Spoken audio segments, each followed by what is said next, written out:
C'est une valeur sûre. Et on refera des réunions jusqu'à temps que le Seigneur va revenir nous chercher. Parce que c'est elle qui prime dans une vie. C'est elle. Et ce soir, on va encore écouter la parole de Dieu. Ce soir, je suis béni dans mon cœur. Béni soit la béni tout ce que j'ai écouté. Les cantiques ont préparé nos cœurs. Amen. Comme on prépare un champ avant la semence. Puis ce soir, on va écouter sa parole. Seigneur, je n'ai pas envie de bien parler, en plus je ne sais pas parler. On ne veut pas bien prêcher ici. On veut être dans la note. On veut avoir un petit mot pour chacun. Et puis le désir de mon cœur ce soir, moi, devant Dieu, que c'est vrai en plus, ça serait que tu puisses retirer une bénédiction de cette petite parole qui va sortir de ma bouche, certainement. Mais en vrai, ça vient du cœur de Dieu ce soir. Et ce soir, j'aurais tellement m'effacer et que Dieu prend toute la place. Parce que c'est trop important une réunion. Il en dépend de l'éternité de l'homme et de la femme. Il en dépend de ton avenir. Que tu vas devenir sans Jésus. Et puis c'est trop important. Et ce soir, je veux miser tout sur la parole. On va tout miser sur elle, parce que c'est elle qui bénit, c'est pas un homme. Aucun prédicateur peut apporter la nouvelle naissance dans un cœur. C'est une action divine qui vient du ciel. Ça vient du ciel, ça vient pas de nous. Qui peut être baptisé par Payan, par Jimmy, par des grands hommes de Dieu. C'est pas eux, aucun homme peut apporter la nouvelle naissance. C'est une action qui vient du ciel, alléluia. Ça nous dépasse à nous. Puis ce soir, Jésus parmi nous, celui qui peut t'apporter dans ce que tu as besoin. Oui, je vais faire une lecture avec vous dans la parole de Dieu. Et puis après, on va prier Seigneur. Ça se trouve dans l'évangile de Luc, chapitre 6, au verset 46. Pourquoi m'appelez-vous Seigneur, Seigneur, et ne faites pas ce que je vous dis? Je vous montrerai qui est semblable tout homme qui vient à moi, entend mes paroles et les met en pratique. Il est semblable à un homme qui, bâtissant une maison, a creusé profondément et a posé le fondement sur le roc. Une inondation est venue et le torrent s'est jeté contre cette maison, sans pouvoir la détruire, parce qu'elle était bien bâtie. Mais celui qui entend et ne met pas en pratique est semblable à un homme qui a bâti une maison sur la terre, sans fondement. Le torrent s'est jeté contre elle, et aussitôt elle est tombée, et la ruine de cette maison a été grande. On dit Amen. Gloire au Seigneur. Je demande à mon... Gloire au Seigneur. Vous allez voir, c'est des petits mots tout simples ce soir. Il y a deux maisons identiques. Ils ont la même apparence. C'est exactement pareil. J'ai marqué ça, moi, deux maisons identiques. Mais la maison qui est sur le sable, elle n'a pas d'avenir et elle n'a pas d'assurance. À tout moment, elle peut s'écrouler. C'est tout simple. Mais la maison qui est sur le roc, elle a de l'avenir et elle a de l'assurance. Parce que le roc, lui, la maison sur le roc qui est Jésus, lui, celui qui construit sa maison sur ce fondement-là a de l'avenir et d'espérance. Même que le vent vient, même que la tempête, elle vient, elle ne sera pas détruite, mais elle va résister, alléluia. Et avant de construire une maison, j'ai marqué, il faut faire quelque chose qui est important, qui est une obligation, c'est faire des fondements. C'est faire des fondements. Puis dans 1 Roi, chapitre 5, au verset 17, le roi Salomon ordonna d'extraire des grandes et magnifiques pierres de taille pour le fondement de la maison. Il voulait quelque chose de beau, il voulait quelque chose de sûr pour bâtir la maison de l'Éternel. Mais le fondement le plus beau et le plus sûr, alléluia, il s'appelle Jésus, alléluia. Il s'appelle Jésus. 1 Roi chapitre 6 verset 37. La 4e année, le fondement de la maison de l'Éternel fut posé. Et lorsque on écoute la parole de Dieu, et la parole de Dieu, quand elle rentre dans nos cœurs, c'est le fondement qui est posé. Et lorsqu'on a écouté la parole, qu'on l'a accepté, on a accepté le fondement qui est Jésus. Et un jour, le fondement était posé dans ton cœur. Et lorsque le fondement est posé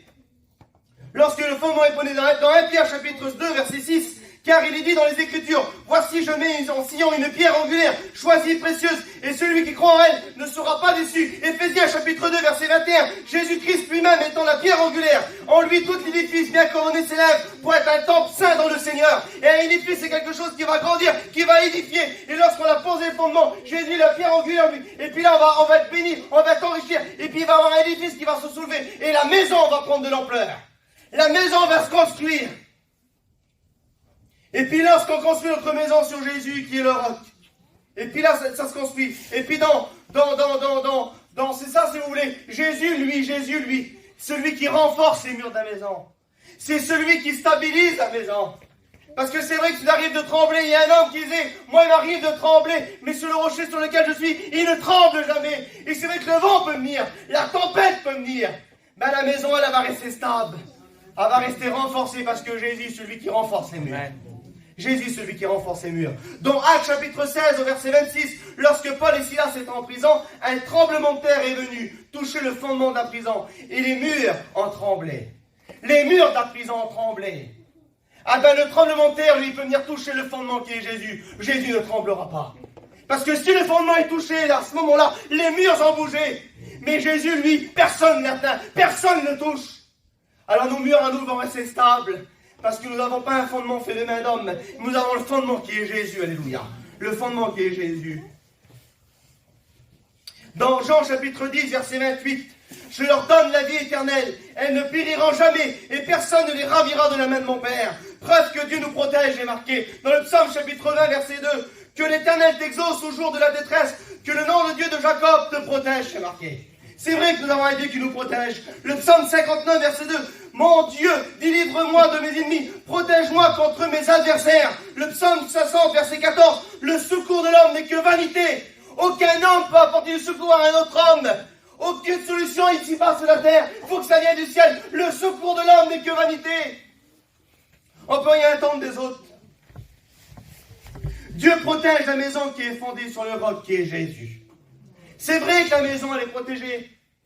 Malgré la tempête, les difficultés. Malgré les soucis de la vie. Mais la maison, elle est protégée parce qu'elle était bien bâtie. Elle était bien bâtie. Alors, je suis en train de dire, là, que celui qui a construit sa maison sur Jésus, qui l'a bien bâti, qui a bien réfléchi comment bâtir sa maison, qui a fait tout dans les normes, aucune faille. Aucune faille. Donc cette dalle ne sera jamais détruite alors. Ben non, elle ne sera jamais détruite. Elle ne sera jamais détruite. Ben comment ça se fait qu'il y en a qui ont bâti leur maison sur Jésus, qui étaient vaillants spirituellement, qui chantaient, qui témoignaient, qui travaillaient pour Dieu, et puis leur maison a été détruite alors. Il y en a. Pourtant, celui qui bâtit sa maison sur Jésus, la tempête vient, le vent souffle, et puis elle va résister. Comme le petit cantique qui dit, elle va résister. Et puis moi, je connais des maisons qui ont été détruites. Je connais des maisons qui ont été détruites. Écoutez, le Proverbe chapitre 10, verset 25. Comme passe ce tourbillon, ainsi disparaît le méchant. Mais le juste a des fondements éternels. On a des fondements éternels, frères et sœurs et amis. On a des fondements éternels, c'est marqué. Et pourtant, la maison est détruite. Et puis il y a des maisons qui ont été détruites. Dans 2 Corinthiens chapitre 1, verset 3. Toutefois, de même que le serpent séduisait Ève par sa ruse, dit Paul, je crains que vos pensées se corrompent et ne se détournent de la simplicité à l'égard du Christ. Car si quelqu'un vient vous prêcher un autre Jésus que celui que nous avons prêché, ou si vous recevez un autre esprit que celui que nous avons reçu, ou un autre évangile que celui que vous avez embrasé, vous le supporterez fort bien, dit Paul. Et le mot ruse veut dire tremper, dissimuler, contre-vérité, mensonge, moyen de déguiser la vérité. Ève a remplacé Jésus par des choses qu'elle a convoitées et aimées. Et l'ennemi de notre âme l'a poussé à détruire sa propre maison. Ben oui, parce que le diable ne peut pas détruire notre maison, lui.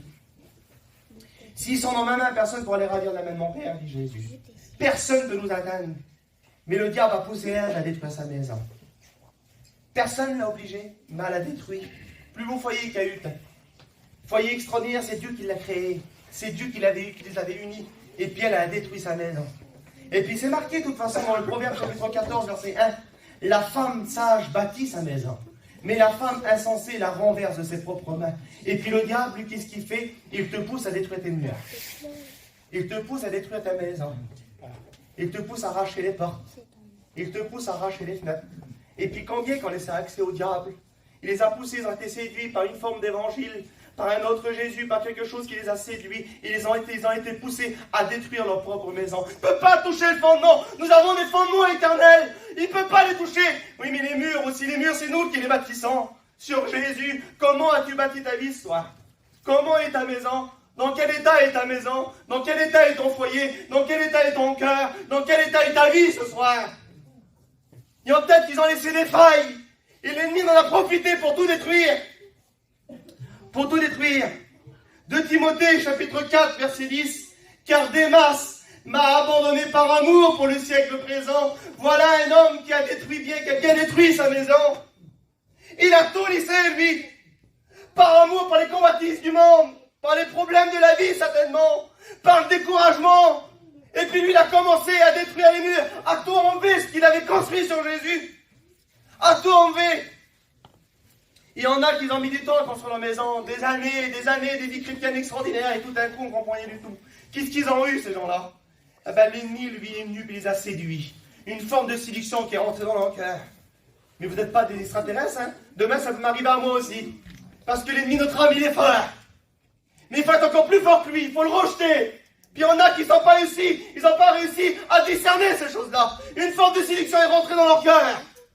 Puis ils ont détruit leurs murs. Et lorsqu'on détruit les murs, les choses de l'extérieur rentrent à l'intérieur. Puis il y a des choses qui ne glorifient pas Dieu qui rentrent à l'intérieur. Alors il vient puis il prend la joie, il prend la paix, il prend le bonheur, parce que la joie, la paix et le bonheur ne vient pas du monde, elle vient du ciel. Elle vient du ciel, elle ne vient pas de la terre. C'est vrai. Et puis le diable, il vient, et puis il se sert. Il se sert des valeurs du ciel qui est rentré dans nos cœurs.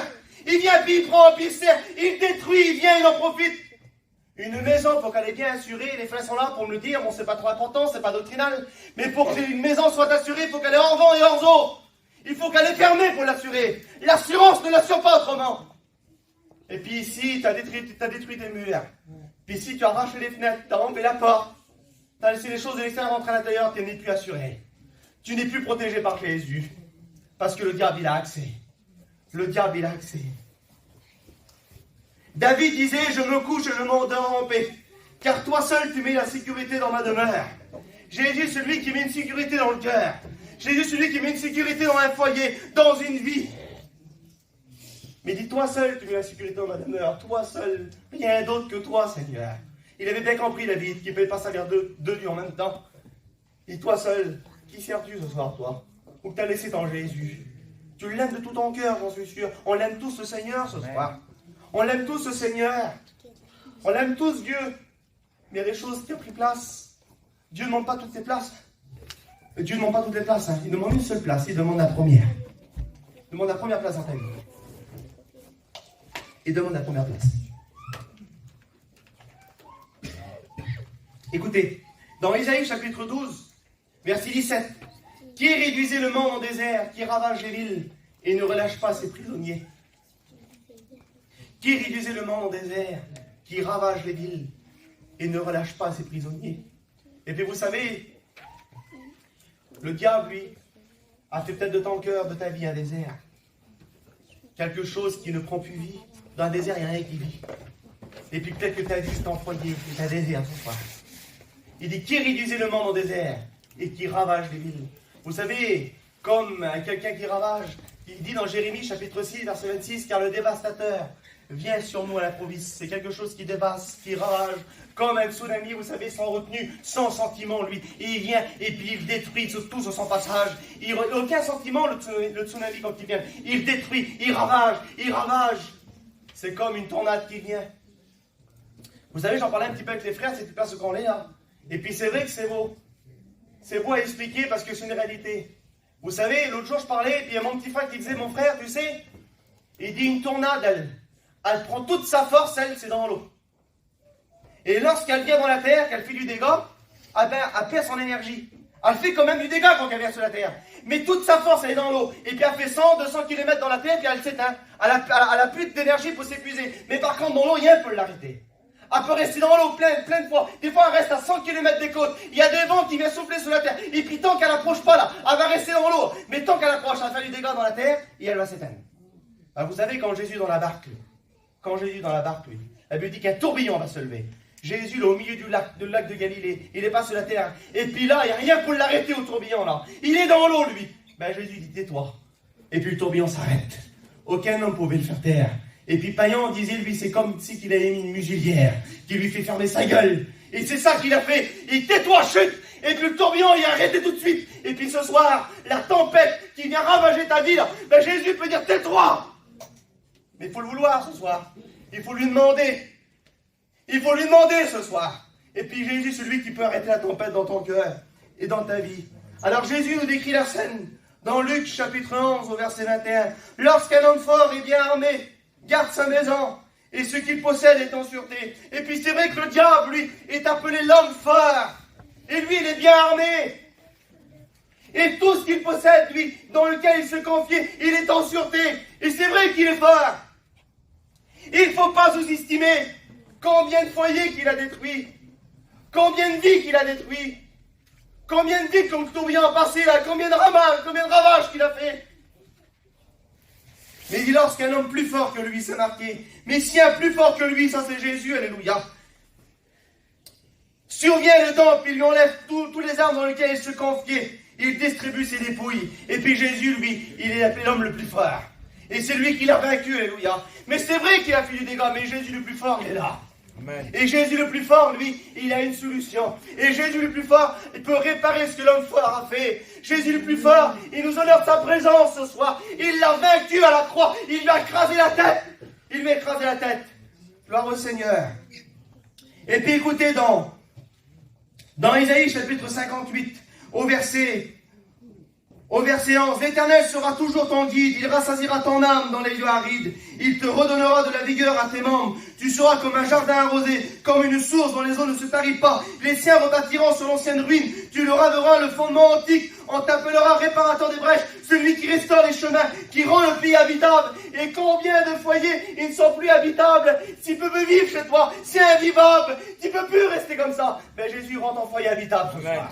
Il rend ta maison habitable ce soir. Une maison qui n'est pas fermée, qui n'est pas en sécurité, on ne peut pas y vivre. Mais Jésus veut faire de ta maison un bon foyer. Tu peux y vivre tranquillement.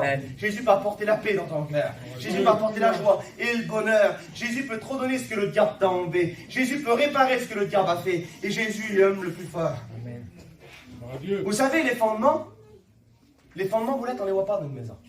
C'est ce qui est caché.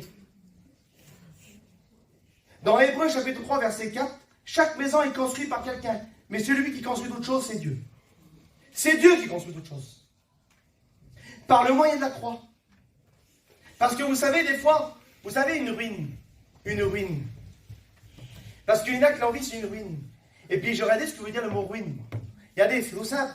Écroulement partiel au total d'un édifice, état de ce qui s'écroule. On dit, il a tombé en ruine. C'est quelque chose qui n'est pas bon. Perdre des biens, de la fortune, être au bord de la ruine. C'est quelque chose qui n'a plus rien. Il n'y a plus de solution. Il est au bord de la ruine. C'est un écroulement d'un édifice. Et puis, vous savez, quand il y a une ruine, là, c'est une ruine, des gravats, là, quelque chose qui n'est pas beau. Là, tout est mort. Et peut-être que dans le foyer, il est mort. C'est une ruine ce soir. Et là, tu fermes les yeux, puis tu réfléchis à ce que je te dis. C'est peut-être une ruine. Mais il y a quelque chose qui est là, qui n'est pas touché.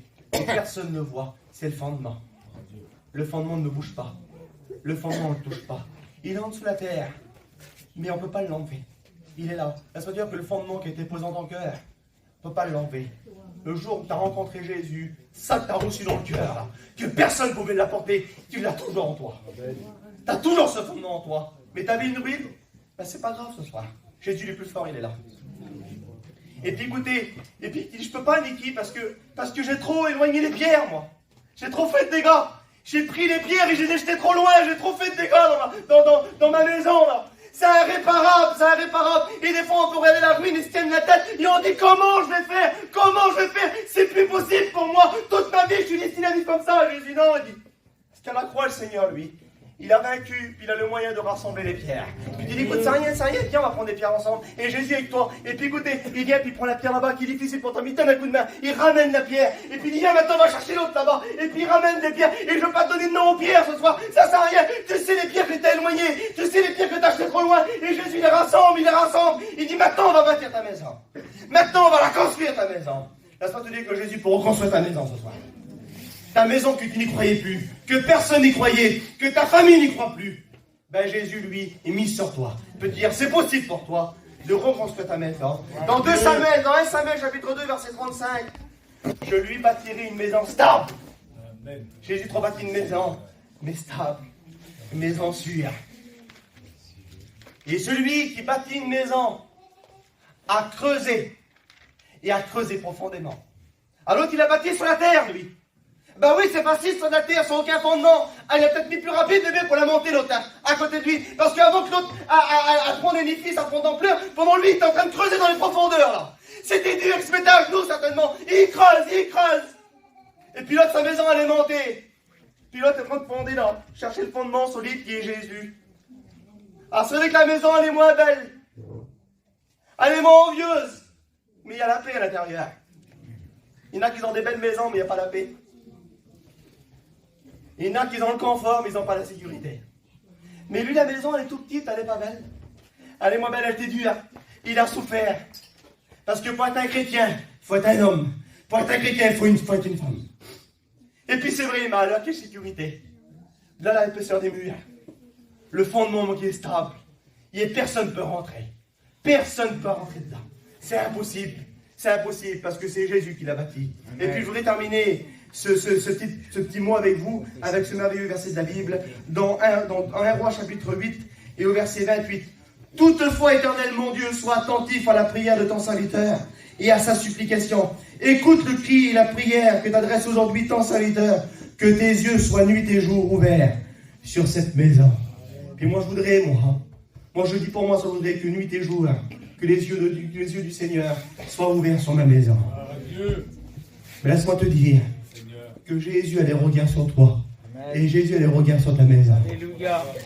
Celui avant de construire réfléchit comment bâtir sa maison. Ce soir, moi, je voudrais qu'on puisse, Seigneur, en baisse l'offrande.